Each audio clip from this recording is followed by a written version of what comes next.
If you'd have told me when I was 15 that I was going to be not just a teacher, but what I do now, which is effectively training teachers, and I've been a deputy head teacher. If you'd have told me that I was going to be doing that, I would have said, "Get out of it! What are you talking about?" Because school for me was, I just bombed at school. I mean, I socially, I had a fantastic time, but I was the first year of GCSEs, and I left with two GCSEs, which was French and drama. In schools, the government talk about a behaviour curriculum, and the behaviour curriculum is if we see valued behaviours in our school, if certain behaviours are really important, then we need to teach those behaviours. Not just expect that kids can behave in a certain way, but actually, if we think that this behaviour is important, how do we teach those behaviours? Get them to be proud of their environment and love it. Give them a high vis, give them a litter picker thing, one of those triggered things, and a black bag, and they'll love it. But if you present it as a punishment, then it won't work. Hi, my name's Andrew Payne and welcome to the podcast Men on Show. And today I'm delighted to welcome Joel Shaljean to Men on Show. 25 years teaching experience across mainstream, primary, secondary and special schools in London and Essex. Father to three young men and working with the amazing Lads Need Dads program. I really want to get your thoughts, Joel, on sort of young men, boys, where we're going with that. Really excited to explore your story. Welcome to the show, Joel. Oh, what a lovely intro. Thank you so much. That's really lovely. Really looking forward to it. Really excited just to have a Cool. chat. Brilliant. Well, look, let's get started. And I tend to ask this as the first question to get the conversation sort of moving. Kind of growing up as a young man, is there somebody that was inspirational for you that you particularly remember? And why was that person inspirational, if so? Yeah. Well, I suppose the easy answer would be to say my dad. There are definitely elements of how my dad was for me growing up that would say that he was my inspiration. But there were quite a few people in my life who struck a chord with me and maybe helped me to look at them as sort of male, what you might call male role models. And one of them was my godfather Rex. And Rex was an engineer, and he was one of the most chilled guys you're ever going to find. Articulate, intelligent, insightful. You know, if you were going to bottle wisdom, that would be Rex. And you get people who are godfathers in name, and you get people who are who are really active. And my mum and dad chose Rex, and he was a real inspiration to me. Always kind, always had something important to say. And one of I remember going to his funeral 5, 6 years ago, maybe longer. And one of the things that came out of it that almost everybody said was that he made you feel like you were the only person in the room. You know, he made you feel like you were special. And so yeah, he was a really significant impact on me, and didn't see him enough. But when I did see him, it just felt like I was special, and he valued me, and he always had something wise to say to me, wise and insightful to say to me. So yeah, he would be. I mean, I grew up in a time in the I was born in 1971, and so growing up in the 70s and 80s, there were sort of role models and role models, who inspired me. There's always a typical sort of sports people out there. But yeah, it was my godfather Rex and my dad. Yeah. It's I'll so talk about important, my isn't it, dad as guys? later. Because you had a dad who obviously did Mm, inspire you. mm. Yet Rex, this not your dad, had this big impact on you as well. And it's just so important, isn't it, as guys, that we look to be male role models, not just for our own kids, but how can we be really inspirational male role models for the other kids in our lives, for the other boys that we have connections with in our community, in our wider family. So you grew up in the 70s and 80s, actually in London, didn't you? What was life Yeah. like growing up as a young man? Were you south of the river and north of the river? Oh yeah, the south of the river. I effectively grew up in Clapham, but I was born in Westminster. So I was born in Oh, what okay. is now Charing Cross Police Station, Oh, okay. Old Charing Cross Interesting. Hospital. And my dad he used to run the social care unit, the homelessness unit underneath St Martin's in the Fields Church, for well best part of 40 years. And so my first few years, I was living in the vicarage of St Martin's in the Fields Church, which is effectively, about 100 steps up and overlooking Trafalgar Square. So I was kind of as about as central London as you can get, really. And then as our family grew, I'm from four kids. My mum and dad moved out towards Clapham, and I kind of stayed in Clapham and southwest London for most of my adult life, really. So.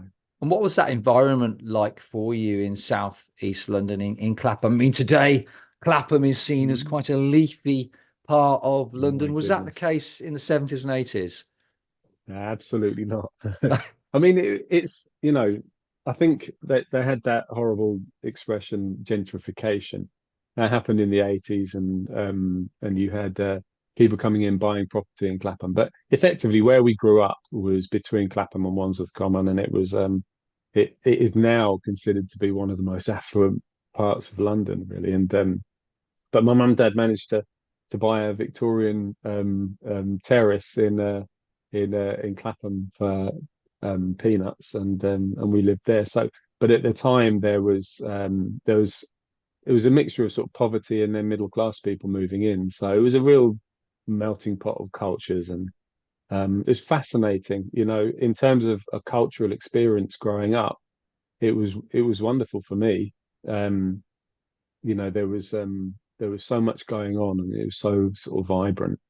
But what it did also bring with it was there was definitely tension on the streets, and growing up as a young man, I had the kind of, if you like, the cocoon of living in this household where I had my mum and dad together. There was four of us, and you could kind of close the door behind you, and it would be safe. But as I got older and I got to my sort of teenage years, I know that we hear lots of stories about knife crime and what it's like in London now. We never had phones or anything. We couldn't communicate the way we can now. And so sometimes you could find yourself quite lonely on a dark night and not really not feeling very safe. So there were definitely times when, I got mugged and, robbed, and that was pretty tough. That was really tough. And my nose shows it as well. But yeah, but London is an incredible city. It's an amazing city, and growing up there was a challenge but a blessing. I feel much wiser from my experience of growing up in London.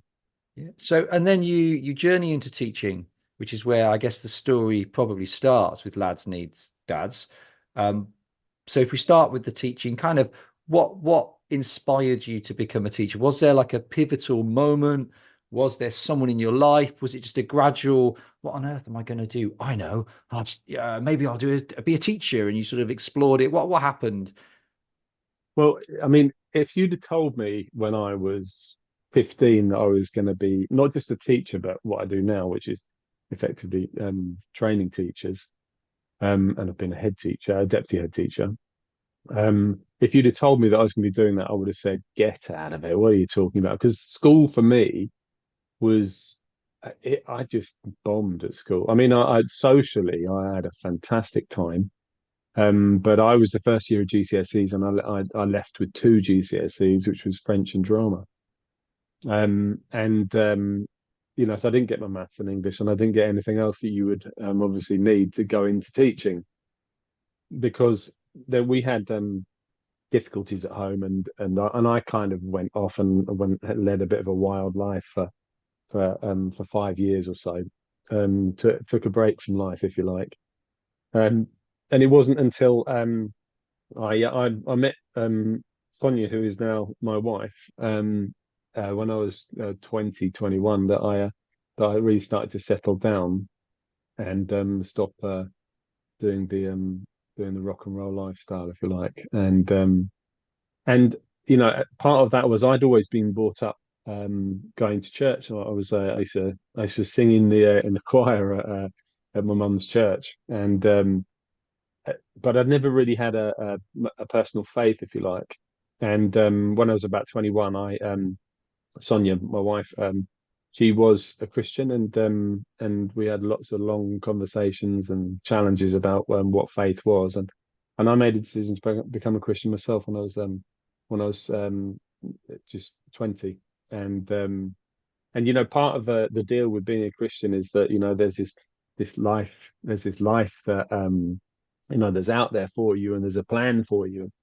And so I was I kind of um prayed about that, if you like, and asked, what's next for me. And I won't go too much into it, but there were lots of opportunities where lots of times when people came up to me and said, "Have you thought about becoming a PE teacher or a teacher?" and randomly coming up to me out of nowhere and talking about this. And one of the things that really struck a chord with me was that I absolutely loved sport. Really into football, absolutely nuts about boxing and mixed martial arts and judo, um, and I was always very sporty as a kid. And I found that I was very good with kids as well. As a young man, I was really good. I was always the one at family parties, sort of enjoying messing around with the kids. And so yeah, it kind of all everything sort of fell into Sure. place. So there's a And mix and of you. that's kind of, yeah. Yeah, so there's a mix So of go on, you sorry. recognizing like what you're good at, what you enjoy. Hmm. There's people coming into your life saying, "Have you considered teaching?" Maybe some kind of Mm. spiritual sense of going into teaching. That all sort of came together over time. Yeah, I mean, the thing was, it was the most unusual thing because I didn't have any qualifications, Yeah, you yeah, know, and that's kind of the thing that you need if you want to become a teacher. So yeah, I had to embark on going back to college as a 21-year-old, working with 16-year-olds, getting my maths and English GCSE. It was really hard, yeah. it was all I could do to get a C in maths. I've got to be honest. It was the toughest thing. English was a bit easier. I read a lot, and I'm okay with that. But yeah, it was all I could do, and it was, it wasn't humiliating, but it was certainly a little bit sort of uncomfortable, the fact that you're with a bunch of 16-year-olds. But yeah, I did that. Went to Brixton College and did an access course, got married, and then did a 4-year degree. So yeah, it was quite a journey, Yeah, a and really you know long journey to mm, get to where mm, you obviously really wanted it to have yeah. put in put in that much effort. And as a male teacher, we know that in secondary schools, I think it's less than 35% teachers are male. Primary schools is less than 15%. Nursery education is less than 4%. From your experience in teaching as a man, do you think that really does have an impact on our boys? We know that boys are 3 times more likely to be excluded from school, for example, than girls are. We know that within education, boys are struggling. Do you think, as a male teacher, that the lack of male teachers has a part to play in that, or probably not linked? What are your views on that? Absolutely, absolutely. Yeah, I mean, I as a male teacher, you've people boil down often. They think, well, male teachers will be good at doing this. If you have a male teacher, nobody's going to step out of line because everyone's going to they're going to keep on your case. And I just don't see that entirely. I mean, because you get very sort of tough, strict teachers, whether you're male or female. It's about identity. It's about who am I as a man, and what messages do I put across to kids about what it is to be a man. And what we do know is that we've got significant issues around family breakdown. We know that 1.1 million kids grow up without any meaningful contact with their father at home. So where do our male role models come from? And being a teacher and being a male role model of a teacher, it's so helpful. It's so helpful for kids, but particularly boys, just to see that, um, guys are all right, and they're not just these disciplinarian, authoritative, punitive types, but they're actually people who've got a personality and who are interesting. and who care about them, because kids don't care what you know unless they know that you care. So being a male teacher, having male teachers in our lives has been it's utterly crucial. And I don't want to go on too much about the political side of this, but and I'll talk a bit more in a minute about some of the work that we've been doing at Lads Need Dads. But if we know that there is this dearth of male teachers, and we know that it is an issue, and we know it is an issue in terms of the impact of not having enough male teachers, then what are we going to do about it? What are we actually going to do? What strategically are we going to do to change that? What recruitment strategy are we going to have? Because we've done very well with recruiting female teachers into things like STEM subjects and into STEM careers, but we just haven't done enough to do something about recruitment of male teachers and male LSAs and male pastoral staff. We haven't done enough. We need to Do you think there's a fear, and I do want to come back to teaching in a moment, but do you think there's a wider fear that, of course, if any initiative to really focus on encouraging men into teaching is going to require resource, require like a real focus on getting men into teaching, but is that in danger? Might sound like it's in danger of sort of somehow benefiting men as a group, and that, of course, politically could be an issue for some. Do you think that's a problem, that actually we want to talk about it, but actually doing something, people are actually running scared because we don't want to offend anyone? Yeah, there is definitely that. And I think the thing is that we've talked about this a lot over the years, which is there are some clear disadvantages that boys have in education. And when you look at outcomes and you look at exam results, you look at whether it's SATs or GCSEs or A levels or university entries, boys are just are way down. And there's so when you look at the statistics, it's shocking. And the stats don't lie. And if that is the case, then it's there, it's written, it's in front of you. And we surveyed a whole load of teachers. We surveyed I don't know whether I'm getting ahead of myself here, Andrew, but we surveyed 1,400 teachers on whether or not they thought fatherlessness was an issue for boys in terms of behaviour, exclusion, attendance, and educational attainment. And categorically across the board, these teachers said yes. So 1,400 teachers said this. This is what their experience is. This is what they believe. And we've taken this and we've put it out to various sort of political bodies. We put it out there on social media. We put it out there, and there's not been any biting. And it's a shame, because that's reality. That's the reality of the experience of school staff. But so something has got to happen to shift the focus and to shift people's mindset, because and I do think we're on the way. I do think we're on the way there. It is starting to change, but there are people that are out there whose mindset is very much based in the past and looking at I know we're getting into another realm when we start talking about patriarchy and stuff like this, but there are people who need to get with the program and start looking at the facts as they are right now, not as they were 20, 30, 40, 50 years ago, because we've got a problem. Well, before we get on to the Lads Need Dads work, and I do really want to jump into that, there's one question I wanted to ask you about teaching, just while we're talking about teaching. And that is my memory of PE teachers, because you're a PE teacher, weren't you, by trade?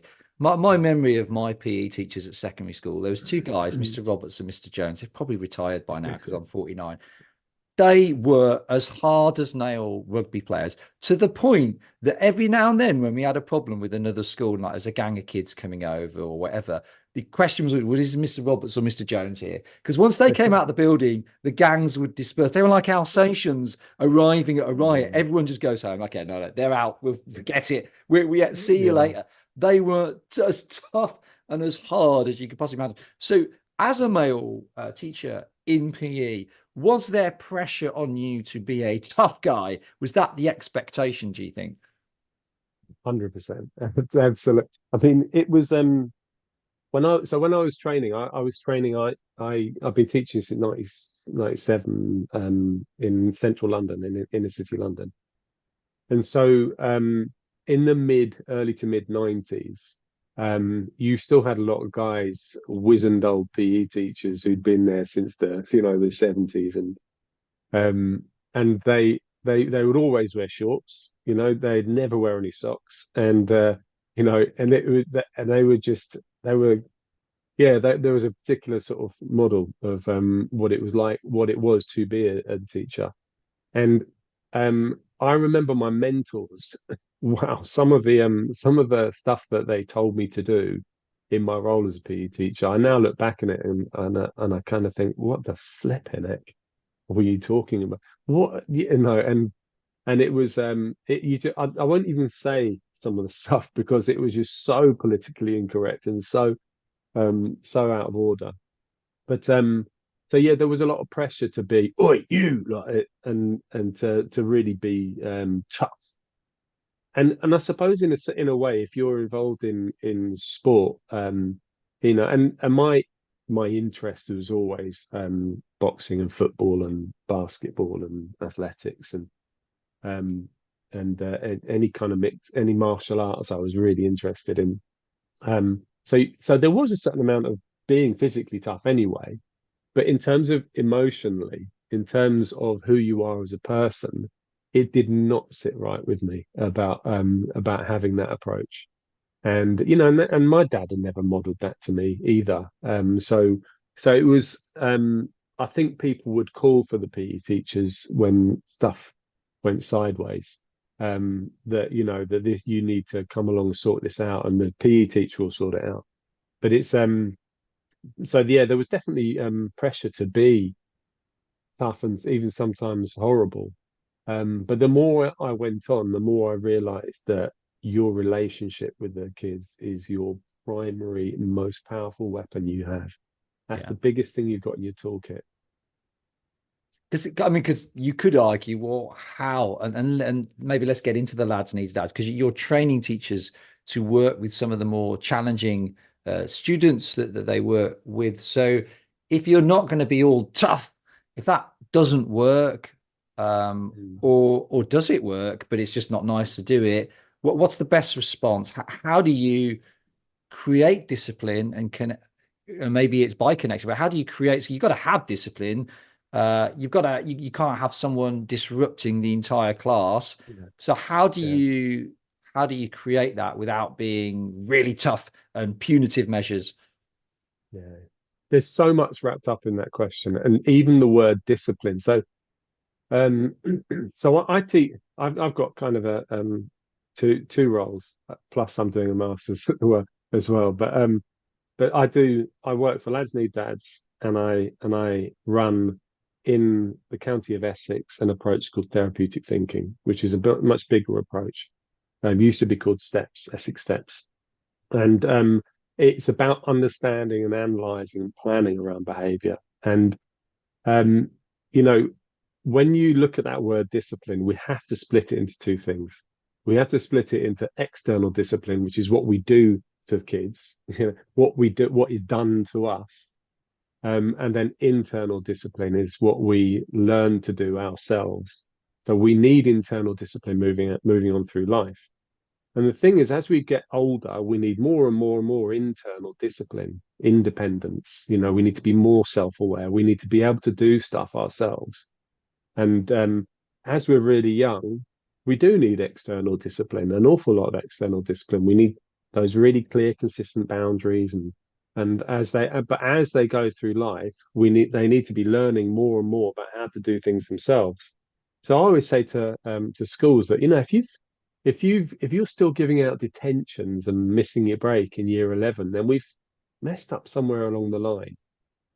Because ultimately we should be preparing children for the reality of life. And so discipline, if we talk about boundaries and consistency, utterly crucial, so, so important. Yeah, we really need that in order for our schools to run, in order for our classrooms to run. We need clear scripts and routines and boundaries and consistency. We get that. Um, but often what we do is we miss the fact that when kids go through puberty, they they go through adolescence and they start to say, I ain't doing it. And what we're saying to kids is, we see this behavior that you're doing, we don't like it, we want to see this behavior, right? And when kids are younger, they're far more likely to sort of go, oh, okay, all right, and we'll change it. You can bribe us or you can punish us, it'll be all right. We might not like it, but okay. But then they get to adolescence and their brains change and they go, actually, nah, I'm not doing it. Which is why when you get to the most excluded age is 14, so year nine, 14 years old is the age when kids get excluded the most because they start pushing back. And they start pushing back because they're seeking independence, and the opinion of the adults that are around them just isn't something that they respect so much. They want to be making decisions themselves.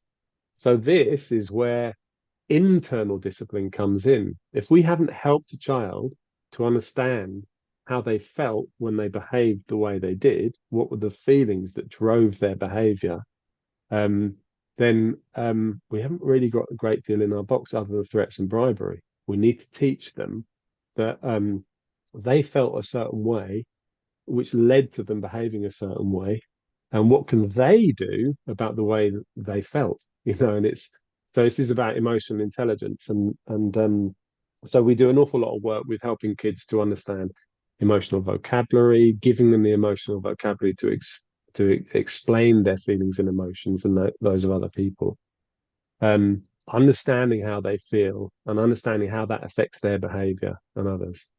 So I've kind of gone around the houses there, but there's we essentially we do a lot of work around helping children to become self-aware, what's going on for them, in order to explain their own behavior and change their own behavior. Does that make sense? It absolutely makes sense. And I like the way you've broken down discipline into external and internal.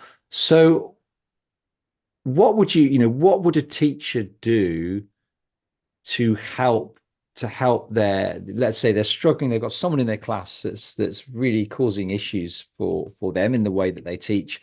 Let's say it's a lad. I mean, it could be a young lady as well, but let's say it's a lad just for argument's sake. What would you encourage that teacher to do to manage that situation?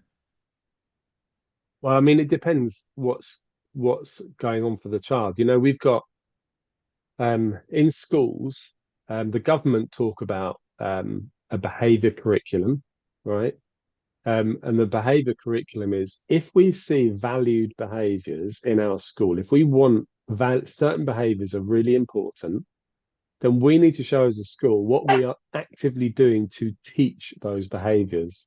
Not just expect that kids can behave in a certain way, but actually, if we think that this behavior is important, how do we teach those behaviors? So what you're doing is you're putting the oxygen into the behavior that you want to see, not the oxygen into the behavior you don't want to see. So you're telling them what to do rather than what not to do. And so that's the first thing. That's a universal thing that schools need to be thinking about. What does their behavior curriculum look like? How do we teach the behavior we want to see? Yeah, And yeah, then as you move through, you go, okay, so that's 100% of the kids need to be taught how to behave, right? And then there's a smaller group of kids that will need the behavior policy, and the behavior policy will sort of start detailing the stuff that happens when things start to go wrong. So before you get to that bit, it's what have we done to teach them the right way of behaving? What have we done to teach them these valued behaviors? So the behavior policy itself will then detail, okay, the child does this, this is what we do, this is what we say, this is how we deal with it. Now, in a lot of schools, they may say things like, right, you missed your break, right, you're going to come back for detention, right, you're going to get a phone call home, right, you're going to have something uncomfortable sort of put upon you. And you know, whatever schools do, they need to really consider what our response to this child's behavior, how is it likely to make that child feel?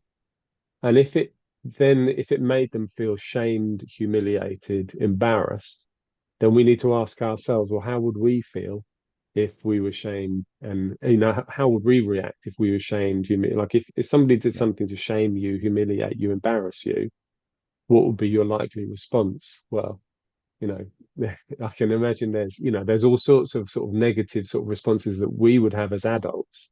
Yeah. So what you're asking me, what do we do? And I'm saying what we shouldn't do. Right? So what we shouldn't do is shame, humiliate, embarrass. And in a lot of schools, that means putting the child's name on the board or on a traffic light, you know, like you've been naughty, therefore you're going on the orange traffic light. You've been naughty, now you're on the red traffic light. What are you going to do to get back? And when you think therapeutically, you go, whatever we do, how does it make the child feel? And how can we expect the child to behave if they feel like that? So, so the things that we don't do are humiliate, shame, and embarrass. Um, the things that we do is make sure that we've taken into consideration what their needs are. So, for example, we have a huge amount of children who've experienced trauma. We have a huge amount of children who have special educational needs and disabilities. I'm employed by the Essex Special Schools Education Trust, and so a key consideration is asking ourselves, well, what does that child need? How are we going to teach them? Are we including their needs? Um, so that's another big question to ask. Are we meeting the child's needs as identified in their EHCP, their Education, Health and Care Plan, for example? So we're starting to tick off the things. But in terms of how it actually works in the classroom, your classroom rules may look different from classroom to classroom. I think that children get overwhelmed. Children get overwhelmed in class and they act out of being overwhelmed. And then we react to that. Yeah. And so in those moments, it is really tough being a teacher in a class full of bouncy kids. It is really, really tough. And in those moments, you do what you need to do to get through as a teacher.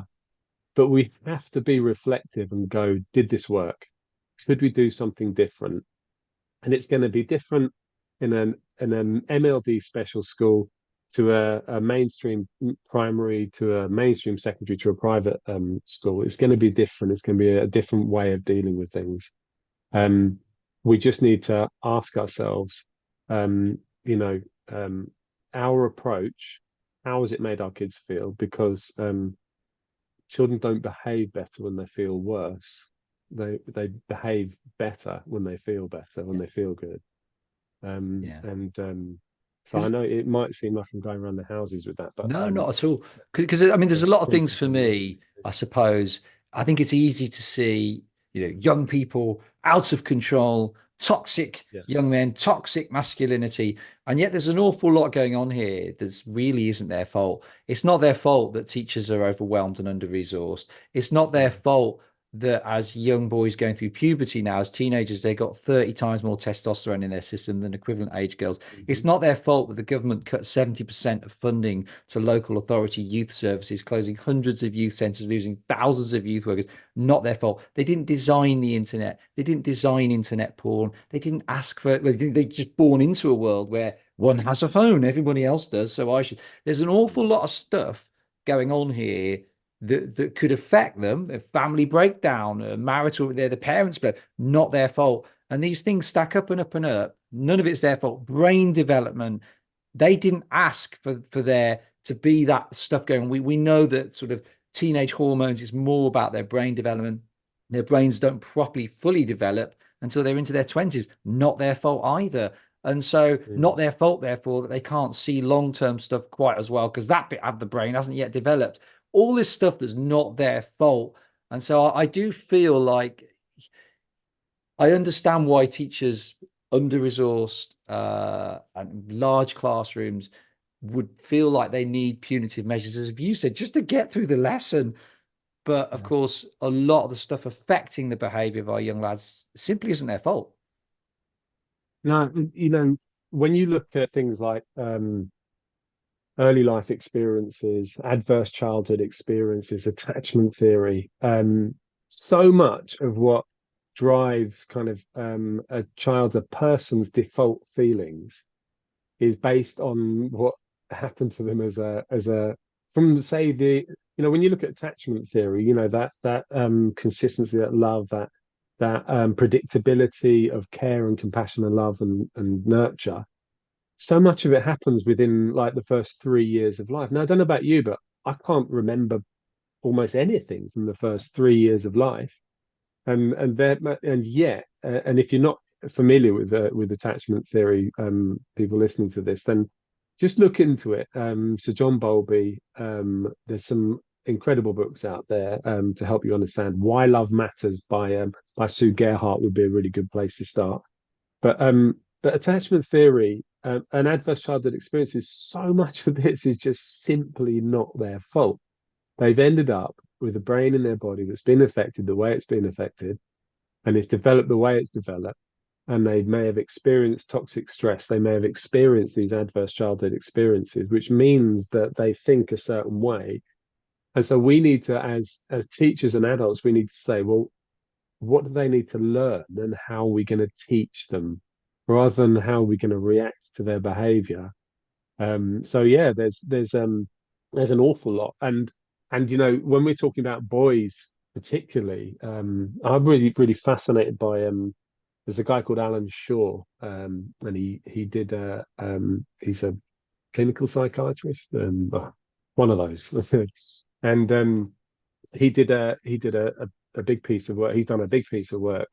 He's done lots of big pieces of work on sort of brain development and the impact. He talks about the impact of testosterone and how the effects of testosterone mean that brain development in boys from womb to the first year in particular is way behind that of Yeah. girls, and particularly on sort of social sensitivity. And when you're looking at going through, I think it's between 7 and 12 years. Boys are sort of 2 years behind in terms of social sensitivity, and this is about the impact of testosterone on brain development, particularly the right hemisphere. And so what we know, if we know that, and we know that boys are not as good at explaining their emotions, at understanding their emotions, and um and uh, and being self-aware, then surely that means that we need to proactively go after teaching boys about emotions and feelings and how it affects them and how it affects other people. That needs to be a really significant issue, because it's, like you said, it's not their fault, just And the body yeah, they have.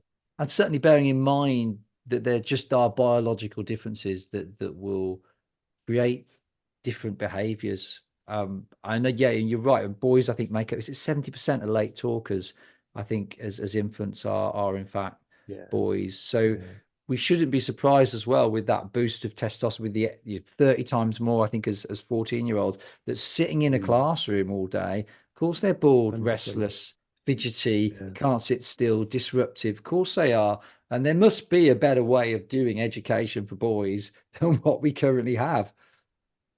You know what? I think that's a brilliant thing to say, because I think I go into schools now, so I've worked with about 400 schools, and I regularly visit schools, and I go into primary schools, um, and I go into secondary schools, and I wonder what the curriculum looks like and whether or not it's fit for purpose. And there's quite a lot of talk at the moment about that, about our curriculum, and whether or not it does actually work for the needs that, moving on into adult life. Um, and I'm always conscious that it's too easy just to say, oh, boys are tactile, kinesthetic, experiential learners, and girls will sit there quietly.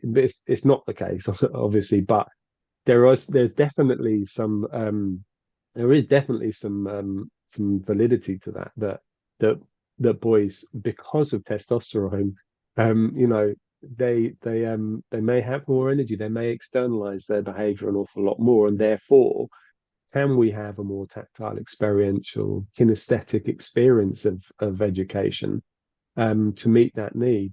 And I know I can see some of the books on your shelf behind you, and they some of these guys. I think you got Richard Reeve's book Yeah. there. I think some of these guys talk quite a lot about it, about boys and the physicality of testosterone.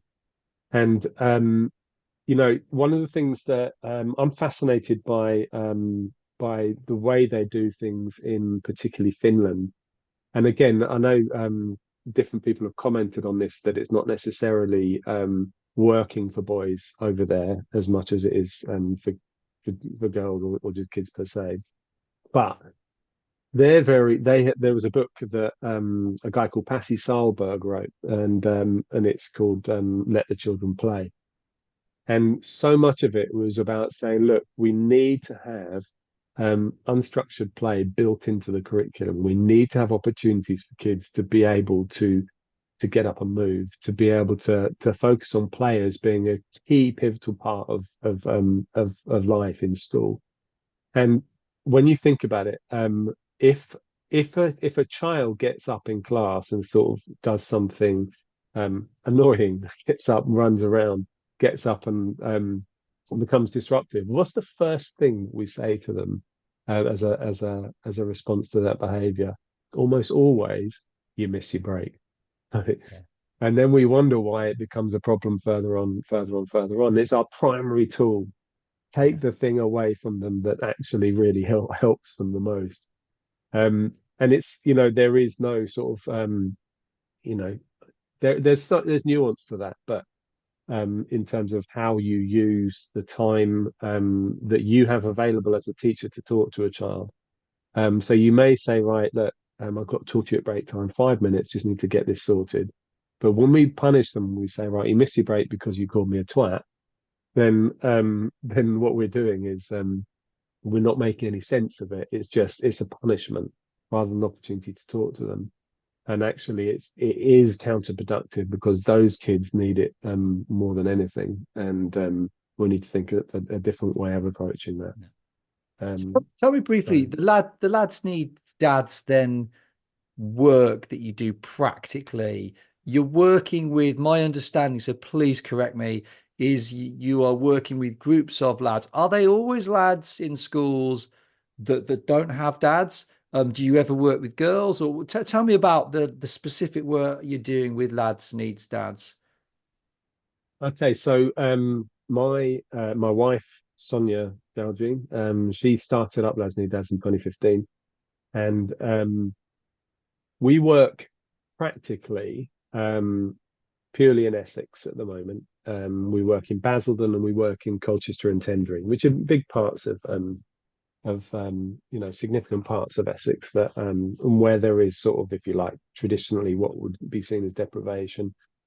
Um, we uh, we go into schools and we work only with boys who have effectively no dad, no positive male role model living at home, and it would be quite easy just to sort of work with boys per se. And a lot of the work that we do would work with boys per se. But what we found was that boys, and specifically boys who didn't have a positive male role model to sort of, to identify with, these are the ones that were just so vulnerable. And so the kids that we have, they don't all fit one particular. I mean, the thing they've got in common is that they don't have dad. They don't have dad living. They don't have any substantial sort of significant relationship with dad. So a lot of the kids will have had dad may have died, dad may have been in prison, dad may have left, dad may have been really young when mum and dad got together and they just lost track of it, lost touch. There may be issues around domestic abuse. There may be issues around, there are lots of different ways that you can get onto our program. But the single thing that really draws them all together is that they don't have dad living at home. They don't have a positive male role model living at home. And so these boys, we are early intervention. So we started out working with 11 to 15-year-olds. So it was really year 7 to year 10 kids. but as and the reason for that is that the teenage years are where the rubber hits the road, and when dad not being there really starts to hit hard. And often what we found with the boys that we work with is that they're often quite sad that dad's not there in primary school, but when they get to secondary school, that sadness turns into anger. And so a lot of the referrals we get will be, he's punched a hole in the wall, or he just seems so angry. Anger management is one of those headline things that we're working with. Um, so yeah, the boys that we work with, um, they're often going through quite a transition at that point when they're going through adolescence, and it's incredible. It's an amazing journey that we go on with them. So I'll just quickly explain, if I can, about what it looks Please do. like. So Yeah, yeah. so initially it was set up so that we would do three programs. We would do equip, engage, and inspire. And the equip bit was very much about getting them to become self-aware, getting them to understand feelings and emotions. And we would introduce them to feelings cards, and on those feelings cards, you might have you'll have the name of the feeling and the explanation of the feeling, and then that kind of so they would choose. We would always do this check-in, and it becomes part of every session that we do, even when they're up to sort of in their late teens and early 20s, which they are now. We're still doing this check-in, and the idea is you get them to, they say the name, they choose a feeling that they have right now, and then they grade themselves out of 10. So it's about planting the seeds of self-awareness, and self-awareness is utterly so important. If we can get them to be aware of what's going on in here and in here, it's gold dust, utter gold dust. So equip is very much about getting them talking, getting them connecting with each other, understanding their own emotional journey, and so on.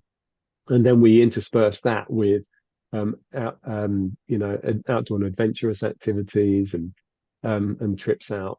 That takes 6 months, and it would normally be based in a secondary school. As they move on from there, they've started to build this strong relationship with each other, and they're starting to build a band of brothers. 6 months, you go equip with 6 months, and then the next 6 months would be engage. And engage is about engaging with your community.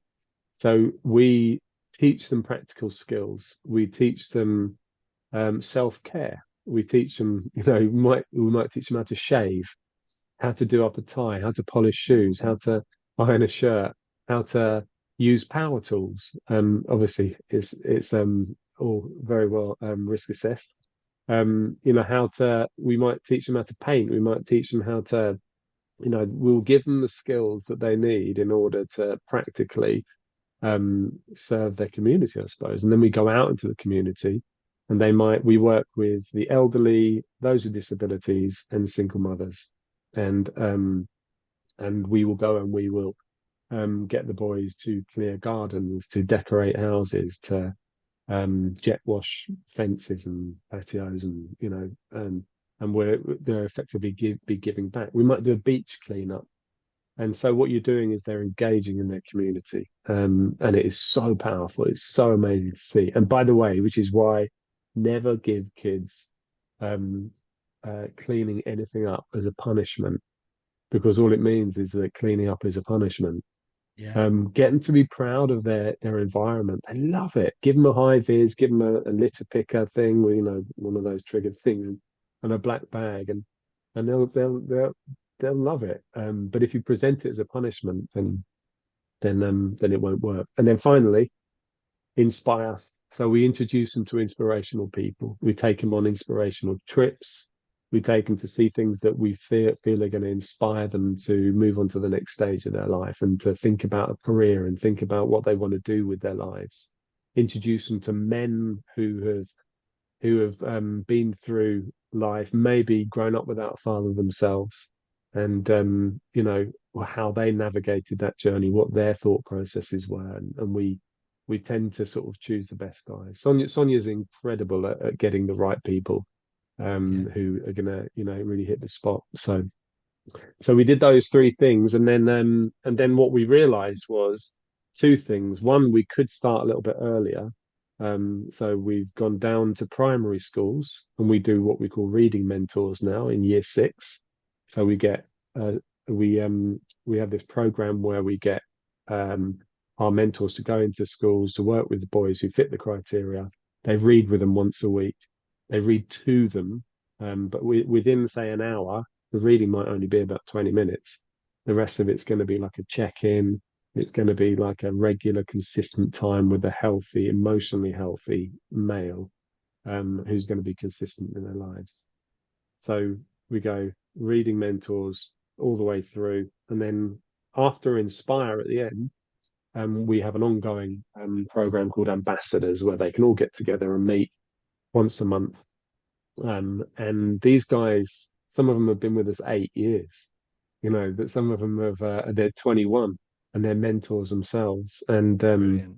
And we meet once a month, and we're really proud to say that, a Friday night in Clacton in Essex, we get say 15, 20 lads sitting around talking about how they're feeling and supporting one another on a Friday night. So Amazing. it's working. It's working. Yeah. And what I love about what you've just described to me is this is not a six session once a week, 6 week job done, box ticked. This is like when you say a journey, I had no idea how lengthy that you Yeah. really are in there for the duration. And the program that you have is so well thought out and so comprehensive. I mean, it is absolutely inspiring to hear. Thank you. And yeah, I mean, so are you council funded, charity funded? Because to deliver a program like that in terms of people hours, resource, Yeah. that's a Yeah. big thing to deliver.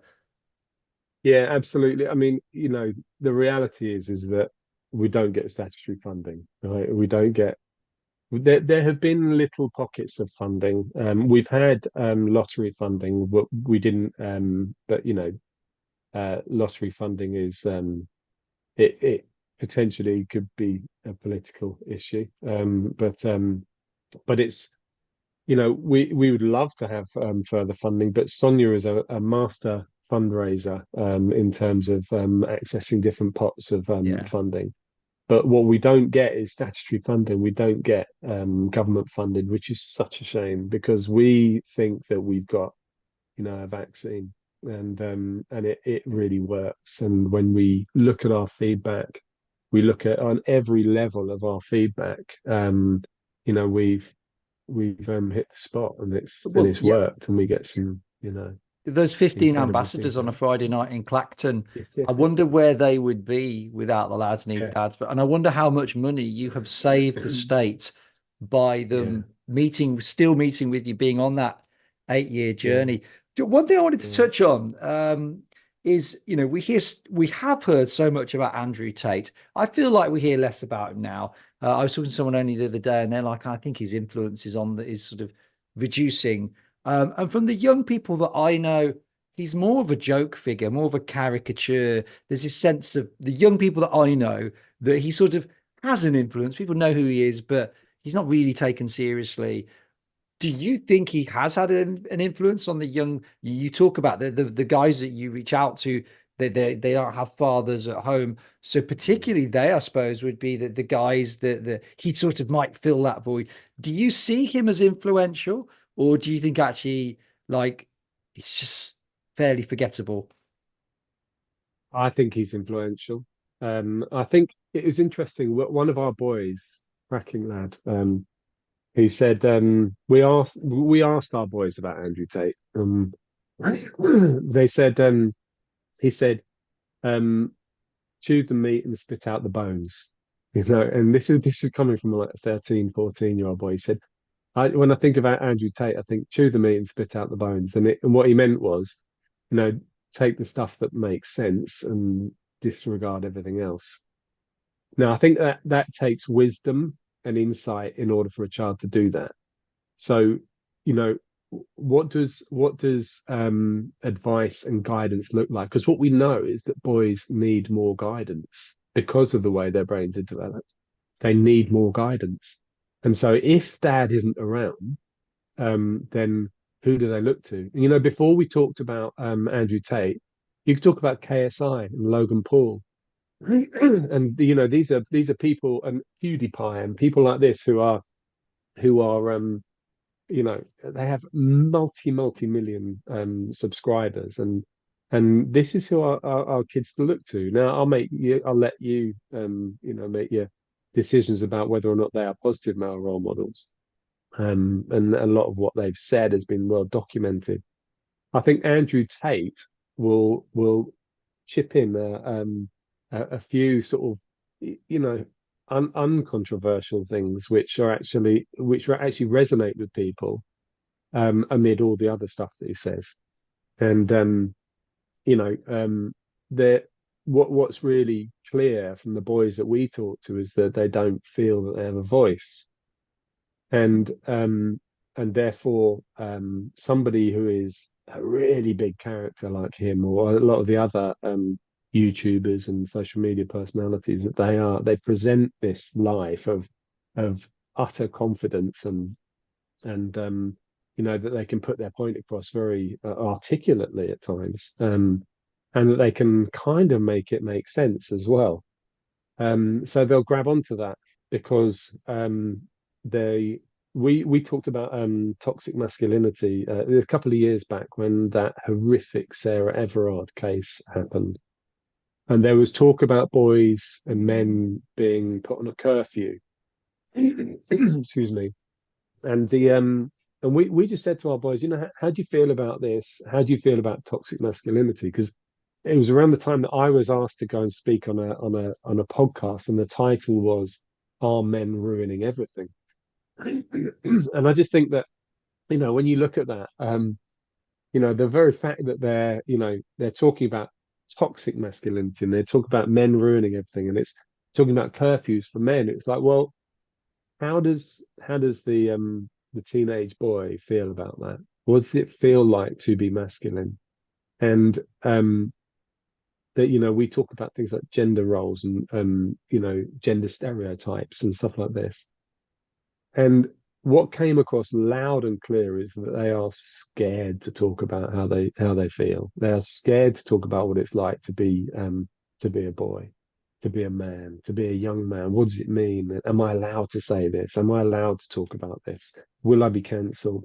That is a genuine concern, and that is so sad. It is so sad.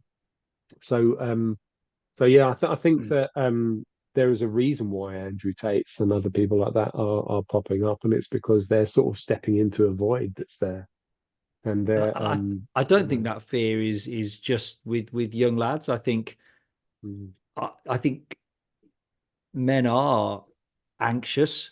A lot of men, probably not Andrew Tate, but anxious about wanting to talk about stuff openly, but fearing offending people. I was talking to some guys at an event I was delivering at a couple of weeks ago where they were struggling with some of what was being discussed, you know, in terms of the diversity and inclusion measure. They felt they were like very over the top, too much political correctness, but they feared there was like hushed voices. They feared talking about it because they don't want to offend anyone. They don't want to get a disciplinary for, and it's almost that we've created this culture where people are just men particularly afraid to talk just in case it's not quite politically mm, correct, and yet we mm. say we champion freedom of speech. It's a Yeah, interesting contradiction.